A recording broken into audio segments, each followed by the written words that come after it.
Luc, toi, tu veux nous parler de ceux que finalement Eric et Christophe, j'imagine, croisent sur le terrain, ce sont les humanitaires. Ouais, plus précisément les humanitaires en Syrie et plus précisément les médecins et les personnels médicaux qui travaillent en Syrie. On sait que la Syrie vit un drame humanitaire dramatique, quoi, enfin terrible.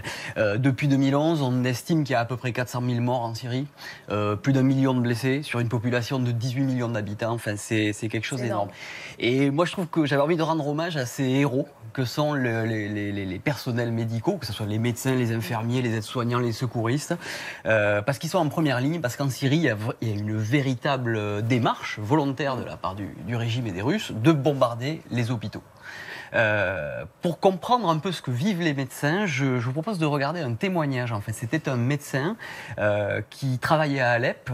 C'était en juillet dernier, donc en juillet 2016. À l'époque, Alep-Est était vraiment en plein conflit entre les rebelles et les forces loyalistes à Bachar el-Assad. Et voilà ce qu'était le quotidien des médecins. Je suis le docteur Aziz. Je suis chirurgien généraliste à Alep.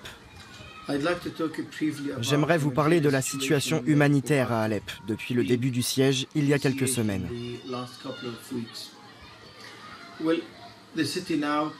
La ville compte aujourd'hui 300 000 habitants pour seulement 30 médecins.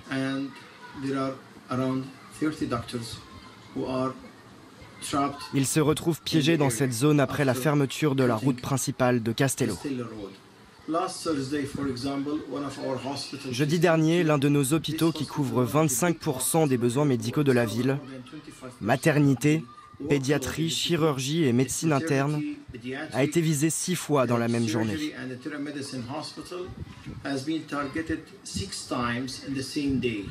Plusieurs membres du personnel ont été blessés. Heureusement, aucun d'entre eux n'est mort. Vous croisez ces gens sur place? J'en ai croisé, ouais, notamment en Syrie, au tout début de la guerre. Donc effectivement, les forces syriennes commençaient à attaquer les manifestations. Et en fait, c'était pas dans les hôpitaux qu'ils amenaient ces blessés. Ils les soignaient dans des maisons, dans des appartements, dans des caves. Moi, ça m'avait un peu surpris. Mais je comprendrais pourquoi, parce qu'après, derrière, ils bombardaient les hôpitaux. Et alors, comme on n'est pas dans la tête de ceux qui bombardent, c'est quoi la stratégie? Je comprends pas. Quand vous avez une guerre entre une armée et une autre armée, chaque armée a son système de soins en retraite. Là, on a une armée et on a des rebelles. C'est une guerre civile. Donc l'idée, c'est que les gens qui vont dans les hôpitaux publics, c'est forcément des rebelles. Donc l'idée, c'est que si on peut les exterminer aussi là, ben, on le fait, quoi. Voilà. Il y a aussi une chose que m'ont dit les gens de l'association dont je vais vous parler, c'est aussi que les médecins, les soignants, ce sont les premiers témoins des atrocités que provoque cette guerre. Et eux, il faut pas qu'ils puissent parler de ce qu'ils ont vu. Que ce soit les attaques au gaz, que ce soit les bombardements, des membres arrachés, des gens mutilés. Et eux, ils sont un témoin neutre. Ils peuvent témoigner. Ils peuvent témoigner de ce qu'ils ont vu. Alors, ce qu'on a vu là, maintenant, c'est terminé. C'est-à-dire qu'Alep vit un calme relatif. Depuis décembre dernier, les troupes russes qui ont appuyé l'armée de Bachar el-Assad ont viré les rebelles qui ne sont plus dans Alep. Donc Alep est beaucoup plus calme. Mais ce témoignage, il serait d'actualité dans la province d'Idlib ou à Dera ou à Hama.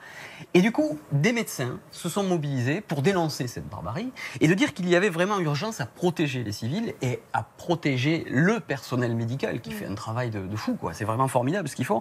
Et du coup, est née de là une ONG qui s'appelle l'UOSSM, Union des organisations de secours et de soins médicaux.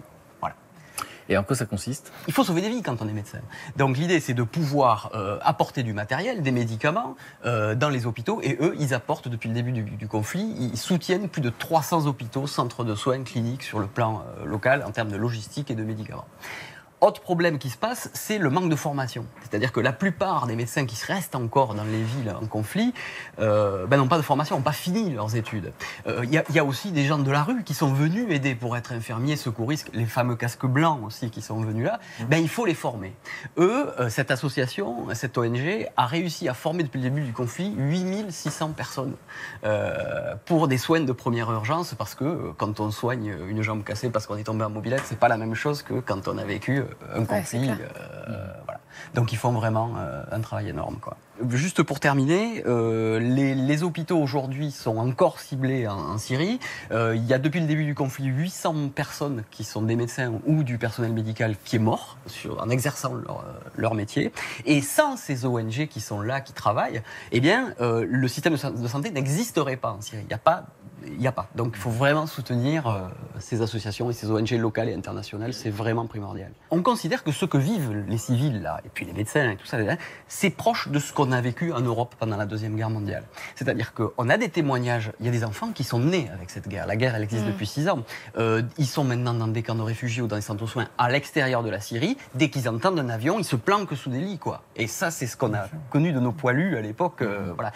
Et l'ONG dont je vous parle a réussi à créer aussi des centres de soins psychologiques. Parce qu'on estime qu'il y a 600 000 personnes sur la Syrie, qui compte 18 millions d'habitants, je répète, qui souffrent de troubles psychologiques graves. Et donc, ils ont créé des centres de soins, un en Syrie, un en Turquie et un au Liban, où ils reçoivent plus de 2000 patients par mois. Parce que les gens sont traumatisés de ce qu'ils ont vu.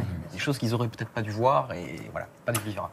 Donc voilà, merci Luc pour ces mots, ces phrases sur ce personnel médical et ces gens qui vivent ça au quotidien.